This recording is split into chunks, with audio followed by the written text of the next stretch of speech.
Boa tarde, minha Paraíba. Sexta-feira, estamos fechando a semana ao vivo aqui em mais uma edição do seu Rede Verdade aqui pela sua TV Arapuã. Que prazer, que alegria poder contar com a sua audiência também aqui no Rede Verdade. Você que fica ligado no Cidade em Ação, nas notícias, nas informações da Paraíba aqui com o seu Muca Duarte. E logo depois quer ouvir um pouquinho de política, que também dá moído, dá confusão aqui na Paraíba, sobretudo nesse ano eleitoral, no ano de 2022. Nosso convidado de hoje aqui nunca veio aqui no Rede Verdade, é a primeira vez. A Assembleia Legislativa da Paraíba tem 36 deputados. O deputado Bosco Carneiro é um deles e é a primeira vez que está aqui conosco na TV e vem conversar com a gente sobre vários assuntos. Um deles, inclusive, registrado ontem, e ele vai debater esse tema aqui comigo. O Tribunal Regional Eleitoral da Paraíba decidiu pela cassação do mandato de 3 deputados estaduais e de uma suplente na Assembleia Legislativa da Paraíba, entre eles o deputado Bosco Carneiro, o deputado Chió, a suplente deputada Rafaela Camaraense e também o deputado... são 4 deputados que foram cassados. O deputado doutor Érico, lá de Patos, tá? Bom, esses 4 foram aí cassados, com um mandato cassado pelo TRE, sobre a acusação de equívocos, de fraudes na composição da lista de candidatos das eleições de 2018. O deputado Bosco Carneiro vai falar sobre esse tema aqui, contando tudo aqui no Rede Verdade. Deputado Bosco Carneiro, muito boa tarde, seja muito bem-vindo aqui ao Rede Verdade. Como é que você recebeu essa decisão de ontem do TRE? Boa tarde, Luiz Torres, boa tarde a todos que fazem esse grande programa. Quero cumprimentar a todos da TV Arapuã, a Samuca, que esteve aqui também, tem o seu programa muito assistido. E eu quero agradecer também, Luiz, o seu convite, e para uma forma também da gente exercer o nosso direito de defesa e fazer os esclarecimentos necessários, nós como homens públicos, né, das decisões que diz respeito ao nosso mandato e à nossa vida pública. Na verdade, eu recebi essa decisão em primeira instância, né, do tribunal, essa interpretação do tribunal, essa decisão, na verdade, com um sentimento de injustiça, de ter sido injustiçado, né, com sentimento também de tristeza, porque hoje a gente precisa cada vez mais, do ponto de vista objetivo, fazer com que os valores da sociedade, né, do nosso ordenamento jurídico sejam na prática efetivados. E nesse particular, agora também como a nossa formação, né, na área jurídica, eu respeito a decisão do TRE, que foi uma decisão em primeira instância, porque a decisão judicial tem a questão da interpretação legal, né? E essa interpretação legal, a gente pode, na verdade, discordando da decisão, como é o caso nosso, que nós discordamos na verdade, assim, pelo que ela representa, essa injustiça, e recorremos. Nós estamos aguardando a publicação do acordo para fazer o recurso. Agora, tanto eu como deputado, como os demais deputados e candidatos coligados que fizeram parte da coligação, que foram diretamente nessa decisão atingidos. Né? Agora, então, a ação aponta ali equívocos e desorganização e fraude na composição da lista de candidatos, que vocês foram candidatos em 2018. Não teve isso não lá em 2018?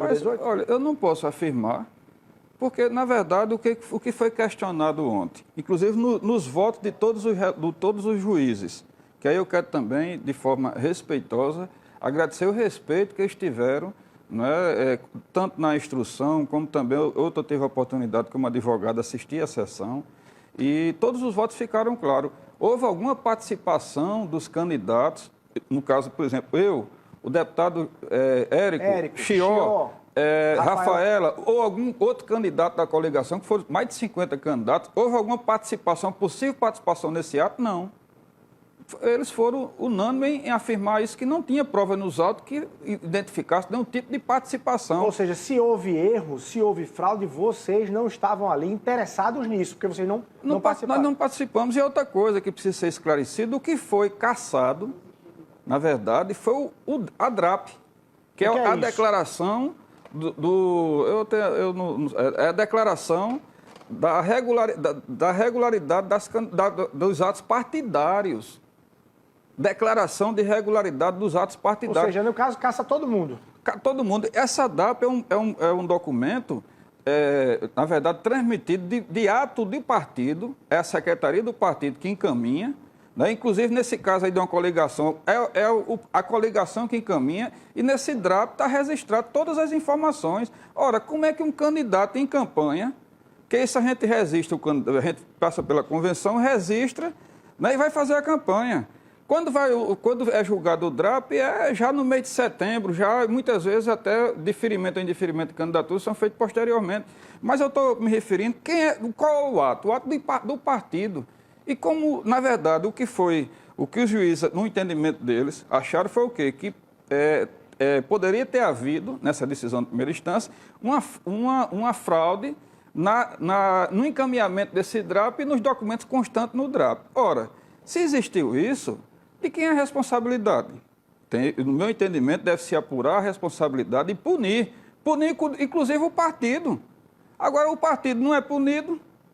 A coligação, de uma forma geral, o DRAP, se tiver, na verdade, for ratificada essa decisão, né, pelo Tribunal Instância Superior, o DRAP é um ato partidário e o partido não tem nenhum tipo de punição. Agora, a punição é para quem? Para quem participou de uma eleição, para quem fez a campanha correta. Você teve quantos votos? Eu tive 21.557 votos. A coligação, para você ter uma ideia, Luiz Torres, e os telespectadores, teve 192 mil votos. Então, esses 192 mil votos seriam anulados? Anulados, então eu vejo, respeito a decisão, recorro, que como qualquer cidadão nós vamos recorrer, temos o direito de recorrer, porque todo cidadão tem direito a ser julgado em segunda instância. Discordo da interpretação, porque, no meu entendimento, o principal de tudo não é nem afetar a mim diretamente, porque estou exercendo o mandato, é afetar o voto do povo, é anular o voto do povo, a manifestação popular, a soberania popular que faz parte da Constituição. E esses 192 eleitores, cidadãos que foram nas urnas, eles foram para fraudar ou foram para manifestar a sua vontade? Então, quando se anula isso, prejudica o exercício da democracia, o voto. Agora, eu posso acreditar isso, responsabilizar diretamente? Não, porque essas decisões infelizmente, tem decisões assim que na aplicação da lei o resultado prático está sendo esse. Então, assim, é uma lei que traz apenas injustiça. Eu sou favorável, Luiz Torres, e todos os telespectadores aqui que estão nos ouvindo, eu sou favorável à participação das mulheres, à preservação da participação das mulheres, inclusive a cota de gênero, tanto masculino como feminino, a cota mínima, mas não para resistir candidatura nas vagas. Isso é um tema interessante. Vamos só para contextualizar para o nosso telespectador. A legislação diz hoje que um partido, quando vai apresentar os candidatos, uma lista de candidatos para uma eleição, tem que ter pelo menos 30% de um gênero. Tem que ser 70% de homem, 30% de mulher, ou 70% de mulher e 30% de homens. Quando isso não acontece, no caso, a participação da mulher, que é menor hoje na política, né? A participação da mulher hoje na política, essa regra foi criada para garantir essa cota. Você está dizendo que essa cota gera essa confusão? Por que mulher não quer ser candidata? Olha, porque as condições, todo mundo sabe que as condições... por exemplo, essa legislação cria, de fato, injustiça. Né? Agora, como eu disse a você, se tivesse reservado a vaga... No mínimo, o homem ou mulher disputaria, no mínimo, 30% das vagas. Então, incentivaria... As cadeiras na Assembleia. Na Assembleia, por exemplo, a Assembleia tem 36 deputados. 30% das 36 cadeiras poderia ser, eu acho que o cálculo aqui, eu não faço de cabeça, mas uns 11 vagas. Seria para as mulheres ou homens, no mínimo garantir essas vagas para as mulheres. Então, na totalização, na contabilização dos votos, se garantiria, mesmo com a votação menor, mas se garantiria. Isso é mesmo um princípio que faz com que as minorias sejam representadas. Aí estimularia, na verdade, as mulheres entrar. Porque ela já sabia que ia entrar numa disputa, sabendo que tem a cadeira dela. Que tem a vaga garantida. dela reservada. Agora, não criar uma norma dessa ineficaz, que faz somente, na verdade, na prática, criar muitas injustiças e não resolve nada. E os partidos ficam correndo no meio da rua atrás de mulher para ser candidata. Por quê? Porque o legislador, o deputado federal, inclusive eu quero aqui me dirigir aos deputados federais da Paraíba e do Brasil, devia fazer leis lá mais eficazes. Porque nesse caso aí, devia criar a vaga. E também incentivar as mulheres a poder distribuir o dinheiro do recurso do fundo de forma igualitária. Porque muitas mulheres também...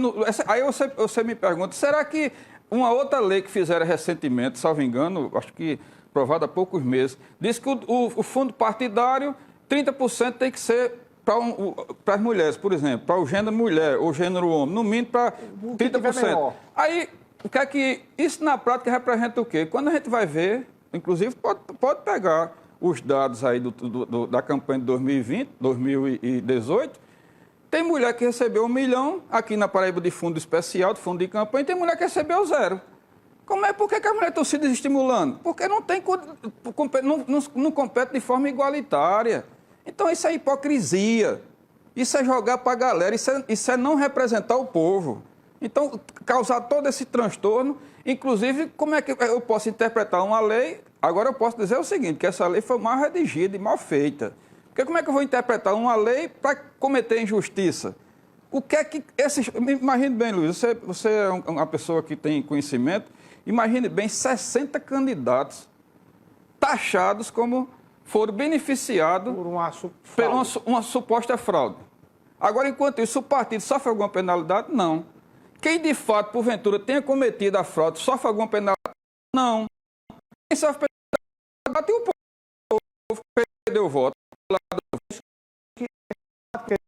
Vai levar tão encaminhado no TRE ainda como embargos declaratórios ou já no TSE? Não, dentro do TRE, assim que for publicado a decisão, o acordo, nós vamos entrar com os embargos que são pertinentes aqui na instância do TRE e, se for necessário, a gente vai também promover os embargos nos tribunais superiores. Agora, para ficar bem claro para quem está nos acompanhando, para inclusive seus eleitores, que é a Lagoa Grande, não é isso? Lagoa Grande, toda a região também, do a gente estava vendo as imagens aí do deputado Érico, lá de Patos, do deputado Chior e da deputada Rafaela Camarense, que é de Cuité, não é isso? Cuité. O deputado Chior faz política em Remígio. No município de Remígio ali.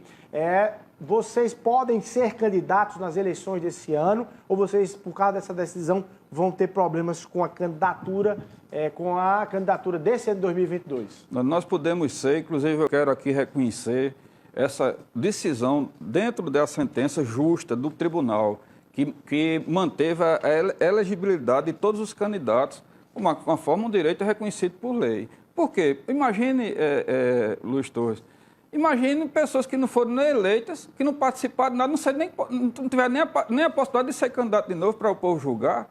Imagina a repercussão que existe, por exemplo, você falou nos eleitos, eu em Lagoa Grande, naquela região, Chió em Remígio, doutor Érico em Patos, Rafaela Camarense na região de Cuité e os demais candidatos que foram votados. Por exemplo, Souza. Doutor Zé Célio em Souza foi um dos mais votados. O que é que os adversários podem dizer em Souza, doutor Zé Célio? Que tiveram voto anulado e doutor Zé Célio e tantas outras representações aqui mesmo. Aqui em João Pessoa, vários candidatos, inclusive mulheres. Esses votos vão ser anulados. E veja bem, quando a gente fala no efeito, hoje está em exercício a deputada Rafaela Camarense. Se essa decisão fosse efetivada sem recurso, ia sair uma deputada para entrar um deputado homem. Aí eu disse, não, justifica, porque veja bem, outro exemplo. Qual o resultado prático? Eu dou um exemplo aqui, não é querendo pontuar, mas, por exemplo, aqui em João Pessoa. Quantos vereadores existem em João Pessoa? 29. 27. 27. Quantos são? Vamos imaginar que uma mulher. Todas as coligações, cumpriram o dever, não cometeram nenhum tipo de fraude, foi tudo bonitinho. A lei foi aplicada, foi. Quantas mulheres tem na Câmara? Só uma. A vereadora Elisa. Então, isso é uma hipocrisia. Na verdade, a gente está vendo que a aplicação dessa lei não está valendo de nada. Na verdade, prejudicando, constrangendo, inclusive, não só o Poder Judiciário, mas constrangendo a classe política. Você falou bem, aí a culpa é muito mais do legislador, daquele que faz a lei, né? E não porque o direito tem interpretação, né? Aquela história, o que inclusive eu quero aqui colocar, porque você respeita a decisão, porque existe o princípio também do livre convencimento do juiz. É uma garantia constitucional. Então eu não posso, eu respeito e recorro quando eu discordo. Faz a discussão nas instâncias corretas, já. Deputado, vamos falar de política agora? Vamos falar de 2022? Você vai dizer aqui quem é que você vai votar para presidente da República, para governador e para senador. Mas vamos dar um intervalozinho, você vai pensando aí, se tiver com dúvida ainda em escolher alguns nomes, escolhe aí. Tem um minutinho para isso e a gente volta conversando aqui com o deputado Bosco Carneiro aqui no Rede Verdade.